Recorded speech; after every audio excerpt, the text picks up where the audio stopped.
A Reforma Católica, também chamada de Contra-Reforma. Os estudiosos católicos romanos não gostam que diga Contra-Reforma, porque eles argumentam que é injusto dizer Contra-Reforma, porque eles dizem, e eles têm uma certa parcela de razão, que a Igreja Católica Romana já vinha tentando buscar uma reforma antes de ocorrer a Reforma Protestante. E de fato, né, tem a Reforma Conciliar, houve tentativas, né, a Reforma Gregoriana, houve tentativa de colocar a coisa um pouquinho melhor nos eixos, né? Mas é claro que o momento com a Reforma Protestante não dá para não chamar também de Contra-Reforma, porque a coisa agora ganhou força porque tinha um estímulo, né, uma provocação, vamos dizer assim, certo? E, na verdade, a gente foi falando de vários movimentos reformadores até agora, e aí vem a pergunta, como fica a Igreja Católica Romana, certo? E o Dr. Calhoun foi muito feliz quando ele colocou a ideia, para nós talvez não faça muito sentido, mas dá para a gente acompanhar mais ou menos. Ele compara com uma partida de futebol americano, o que aconteceu no século XVI. Como se fosse uma partida entre protestantes e católicos, certo? O futebol americano ele é dividido em 4 quartos, não é como o futebol nosso que são 2 tempos, são 4 tempos na verdade. E geralmente um ponto completo, em que você faz lá o famoso touchdown, você marca 7 pontos. 7 pontos numa vez só, porque você fez lá completamente uma determinada jogada, que é a que faz você pontuar mais. E aí ele organizou assim, né, para tentar ficar didático. Cada 25 anos é um quarto, certo? Então de 1500 a 1525, 1525 a 1550, 1550 a 1575, 1575 a 1600, certo? E aí ele coloca assim, o primeiro quarto, 1500 a 1525, os protestantes saíram na frente, 7-0.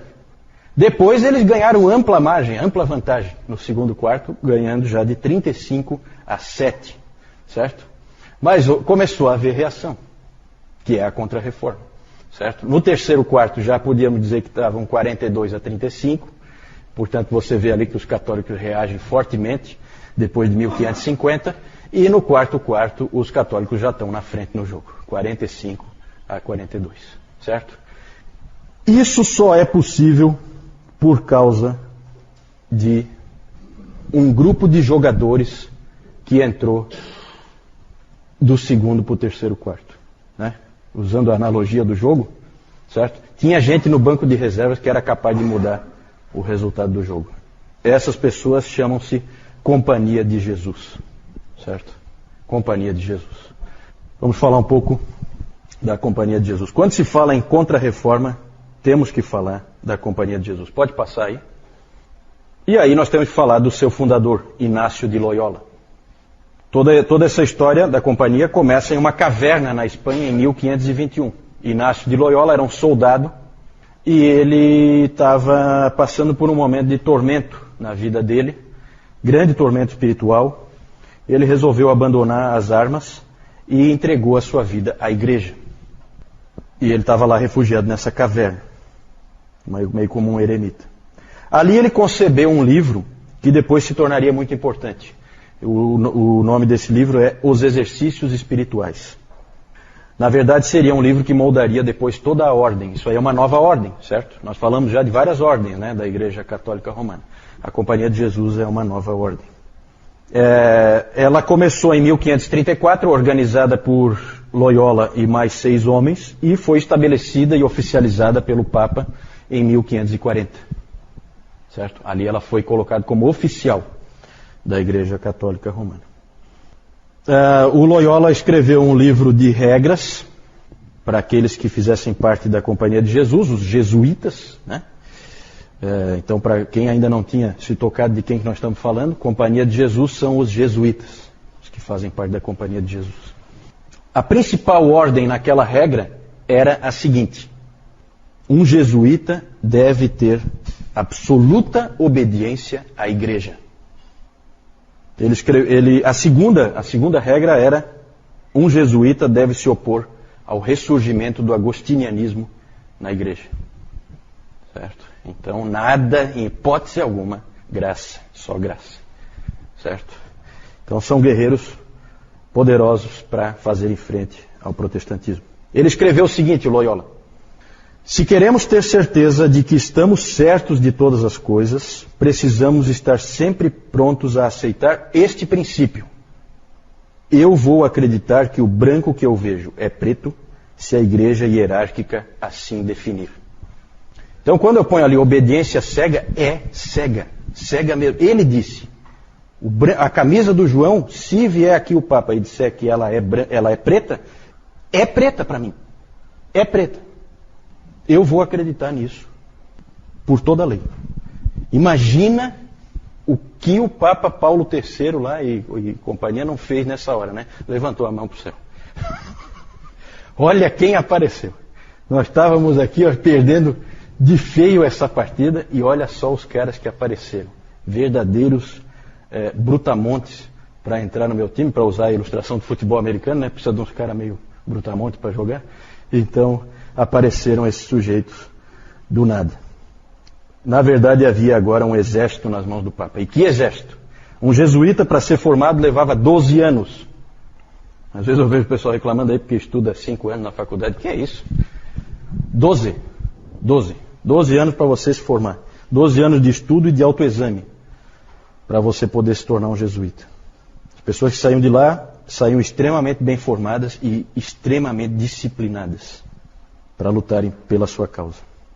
Os jesuítas, vocês sabem, se especializaram em educação, né? O colégio mais tradicional de Florianópolis é um colégio jesuíta, fundado pelos jesuítas, não é verdade? Eles se especializaram em educação. Aqui é mais colégios que eles colocaram, mas nos Estados Unidos tem várias universidades jesuítas. E eles deram um novo fôlego à teologia, principalmente com um homem chamado Roberto Bellarmino.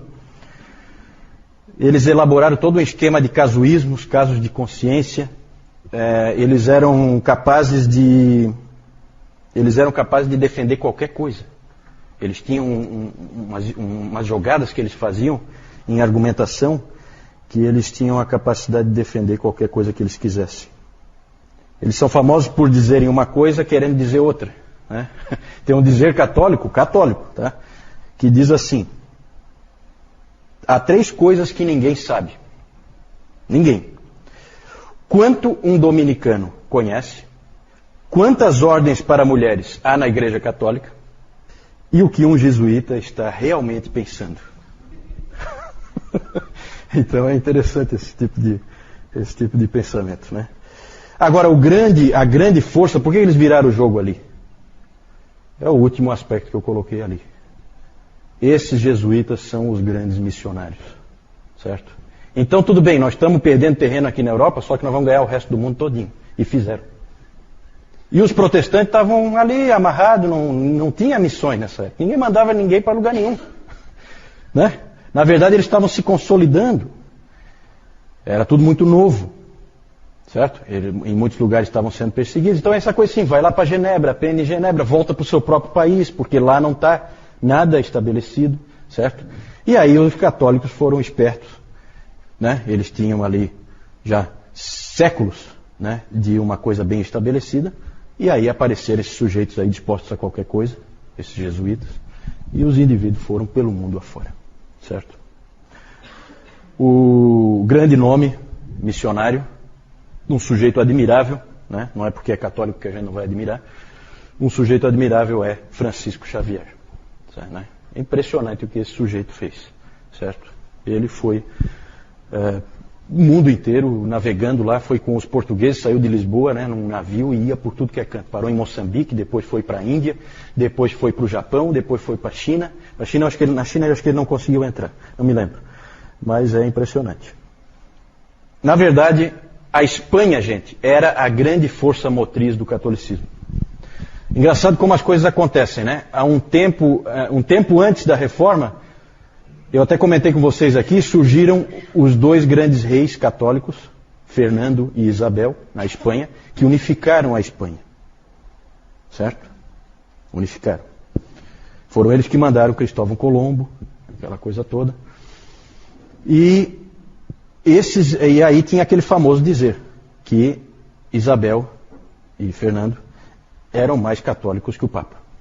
E eram mesmo. Não é à toa que o catolicismo ganhou a força que ganhou na Espanha, e todos os caras que trabalharam aí eram espanhóis, Inácio de Loyola, Francisco Xavier, outros grandes nomes aí dessa época, São João da Cruz, São João de Deus. Esse João de Deus é nascido em Portugal, mas ele na verdade acabou... ele é o padroeiro dos hospitais, né? Porque ele criou a Ordem dos Irmãos Hospitaleiros, no sentido de hospital, certo? Então esses caras fizeram muita coisa. Outro grande nome é Teresa de Ávila. Todos espanhóis, todos, certo? O catolicismo, a força do catolicismo estava na Espanha, certo? É engraçado que até hoje se diz que, porque a gente sempre pensa em catolicismo, a gente pensa em Itália, né? Só que o italiano tem um catolicismo assim meio de aparência, né? Geralmente. O espanhol não. O espanhol, quando ele levava aquilo a sério, era a sério mesmo, né? Então, ali era a força do catolicismo, vinha da Espanha.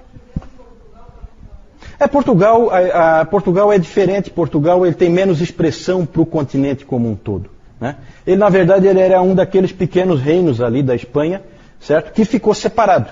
Não quis unificar. Não quis unificar. Eles venceram os mouros, né? E não quiseram participar da unificação. Então Portugal ficou ali isolado. Praticamente desde o início já tinha aquela dimensão ali, certo?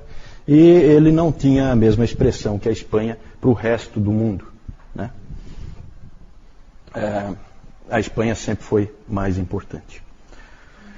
Temos que falar, evidentemente, do Concílio de Trento. O Concílio de Trento, porque assim, né, falamos dos jesuítas, mas os papas no início não conseguiram reagir adequadamente ao que estava acontecendo na Reforma. O Papa Paulo III, ele tentava alguma coisa, mas era difícil. Convocaram então esse concílio, o Concílio de Trento, que começou em 1545, foi até 1564. Só que não o tempo inteiro reunido, tá? Isso aí, a maior parte desse tempo aí, o concílio não está reunido, certo? Então ele se convocava ao longo desse tempo. É que começou em 1545 e terminou só em 1564, mas não é 18, 19 anos trabalhando direto. Não é, tá? Em 1564 o trabalho estava completo. Foi o primeiro concílio a discutir todos os aspectos do cristianismo. Foi uma discussão geral de tudo, certo? De lá saiu consolidado o que nós conhecemos hoje como catolicismo romano, certo? Não é igual ao que existia antes. Um anglicano disse uma vez que em Trento surgiu a nova religião trentina. É claro que nenhum católico aceita isso, mas era uma nova religião, sim. Moldada por uma reação à Reforma Protestante, certo? Não era a mesma religião medieval. Tinha muitos elementos, muitos mesmo, mas já com algumas adaptações especiais acabou se tornando, pode-se dizer, uma outra religião. É interessante que na igreja Santa Maria Maggiore, onde eles se reuniam, foi escrito na parede um dizer, né, colocaram assim: aqui o Espírito Santo falou pela última vez. Que humilde, né? Então, acredite quem quiser. Algumas ênfases de Trento. Autoridade inquestionavelmente, inquestionavelmente a autoridade está no Papa. Não tem mais conversa para nenhum outro modelo. O Papa passa a ser o cabeça único da igreja, ele tem autoridade plena. Que mais? Os assuntos que antes tinham abertura para discussão, como nós vimos às vezes, algumas controvérsias dentro da Igreja Católica, foram fechados, muitos assuntos foram fechados, não pode mais discutir, não pode mais. Justamente para evitar, né, que se chegasse à descoberta da verdade mais uma vez, como tinha acontecido na Reforma Protestante. Que mais? Uma coisa em que Trento foi bem sucedida, e isso aí deu força também para a Igreja Católica, é na questão moral. Nunca mais, depois de Trento, nunca mais a Igreja Católica Romana desceu a um nível tão baixo como tinha descido antes da Reforma Protestante, né? Então, até para a Igreja Católica Romana foi boa a reforma nesse sentido, certo? A Reforma Protestante ajudou eles a conseguir o que eles já vinham tentando sem sucesso. de fato, depois de Trento, se tornou uma religião séria, novamente, pode-se dizer assim, né? Errada, mas séria, certo? A tradição passou a ser supervalorizada, porque agora o povo tinha na mão a Bíblia, e a Bíblia não fechava com o que eles viam ali naquela igreja, certo? Qual a saída? Colocar uma outra autoridade, já que aquela autoridade ali nos repreende. A Bíblia repreende a Igreja Católica. Então, em Trento há uma hipervalorização da tradição, certo? Inclusive com uma jogadinha muito interessante, que é valorizar a tradição oral, para que os próprios protestantes não possam checar no escrito. Passa a haver uma valorização de uma tradição oral que ninguém tem como checar. Sabe, os papas fazem de conta que eles sabem de coisas que ninguém mais sabe porque alguém passou no boca a boca para eles. Então nós não temos como checar. Certo? Essa é uma jogada bem tramada, bem arquitetada, para tentar se salvar das acusações que vinham dos protestantes. Olha só o que diz ali nos cânones de Trento. Todas as verdades salvíficas e regras de conduta estão contidas nos livros escritos e na tradição não escrita, recebidas da boca do próprio Cristo ou dos seus apóstolos. Fala, Jaime. Tem razão. O Jaime colocou, vocês entenderam, né? O Jaime colocou que essa ênfase na tradição anda junto com a obediência cega dos jesuítas, né? Porque, na verdade, você tem que ter a obediência cega a quê? Você tem que ter alguma autoridade. E de onde é que vem essa autoridade? Então você cria esse elemento aí da tradição oral, que não tem como ninguém checar, porque eu não estava lá quando um papa passou para o outro, a tal da tradição oral, que eu não sei nem qual é, certo? E aí o papa vem e fala uma coisa, os jesuítas imediatamente acreditam, né? Se disser que o branco é preto, o preto é branco, eles acreditam, né? Fala. A pergunta do Jaime é se porque antes a gente viu muito uso político da máquina da igreja, e aí a pergunta do Jaime é se os jesuítas tinham também esse espírito. Eu entendo que não. Eu acho que os jesuítas são extremamente sinceros e aí vinha a força deles, certo? Eles são indivíduos que creem na igreja, muito mais do que no próprio Deus, muito mais do que nas escrituras, muito mais do que em qualquer outra coisa. A igreja para eles é tudo, né? Mas eu acho que é sincero. Sabe? E eles eram indivíduos como a gente viu, né? De grande disciplina, de grande rigor moral. Então isso tudo ajudou muito a Igreja Católica Romana a sair daquele quadro que ela tinha antes, lá com o Rodrigo Borgia e companhia. Coisa horrorosa aquilo, né? É claro que quem já conhece, eu não tenho tempo para falar aqui, faltou um aí, né? Salvação pela fé e pelo amor. Lutero diria salvação pela fé, ponto. Certo? Trento não. Salvação pela fé e pelo amor. Amor, entenda-se, obediência à igreja. Certo? O que a igreja diz para você fazer, você faz. Tá? Então você é salvo. É salvação percentual, né? Deus faz uma parte, você faz a outra. Cada um entra com a sua parte. Como é o velho semi-pelagianismo, né? Que é onipresente, ele sempre aparece. Só não é chamado de arminianismo nessa época porque o Armínio nem nasceu ainda. Mas é mais ou menos a mesma coisa, certo? O catolicismo sempre anda de mão dada com o semi-pelagianismo, tá? E não foi diferente aqui. É claro que eu não cheguei a falar aqui, mas se você for ler os cânones de Trento, você vai ver que lança anátemas aos montes para cima dos protestantes. Os protestantes todos são malditos, né? É uma coisa pesada. Mas por outro lado também, o Lutero também, o grande guerreiro do outro lado, também não deixava por menos, né? Porque ele deu uma resposta rápida, né? É claro que ele morreu em 1546, ele não viu a coisa toda pronta. Mas ele escreveu um livro antes de morrer, cujo título era Contra o Papado em Roma, criado pelo diabo. Então você vê que o homem não é fraco. Ele, quando saca da arma, também não saca para brincar, né? Então não é brincadeira. Como eu acabei de dizer, o Lutero ele morreu, né, em 1546, então ele não é o grande defensor pelo lado dos protestantes contra Trento, porque ele estava morto. Então o grande defensor do lado luterano foi esse Martin Chemnitz. Ele escreveu um monte de volumes refutando Trento, biblicamente, né?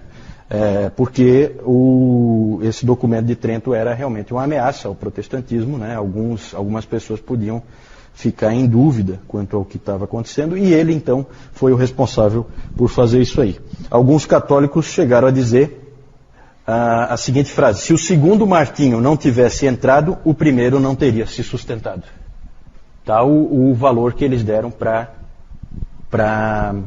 vamos dizer assim, para o porte desse adversário aqui, Martin Chemnitz. Esse é o segundo Martinho, né? Então eles dizem, se o segundo não tivesse entrado, o primeiro não tinha se sustentado na guerra, né? Assim chamada guerra, né? Mas pelo lado dos reformados foi o Calvino mesmo. O Calvino estava vivo, o Calvino nasceu em 1509, né? Ele então escreveu um livro cujo título era Atos do Concílio de Trento com o Antídoto. Com o Antídoto. Então ele comentava todos os atos do Concílio de Trento, ele teve acesso, evidentemente, e já dava o antídoto para os protestantes, né? Já dizendo, ó, isso aqui está errado por causa disso, isso aqui ó, é enganação, aqui tem uma coisa camuflada, tem uma armadilha aqui, e tem armadilhas, né? Dá a impressão que, né, o próprio fato deles usarem ali, salvação pela fé e pelo amor. Que bíblico isso. Né? Dá a impressão, nossa, super bíblico. Mas ali tem embutida uma armadilha. Certo? E os caras são espertos. Ali aqueles indivíduos de Trento não eram bobos. Ele queria, o Calvino, se certificar de que os protestantes entendiam com clareza o que Trento estava dizendo e como responder ao que Trento estava dizendo. Calvino disse o seguinte: o todo pode ser resumido assim. O erro deles consiste em dividir a obra de Deus, dividir a obra entre Deus e nós, semi-pelagianismo, para que possam transferir para nós a obediência de uma vontade piedosa, recebendo a graça divina. Enquanto que, na verdade, essa obra é exclusividade do próprio Deus. Para traduzir isso aí, é o seguinte: a salvação é obra de Deus somente.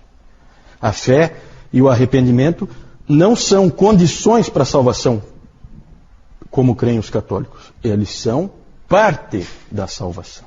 Fazem parte da salvação. São dons, como a Bíblia diz. O dom da fé, o dom do arrependimento. São presentes, são coisas que você recebeu.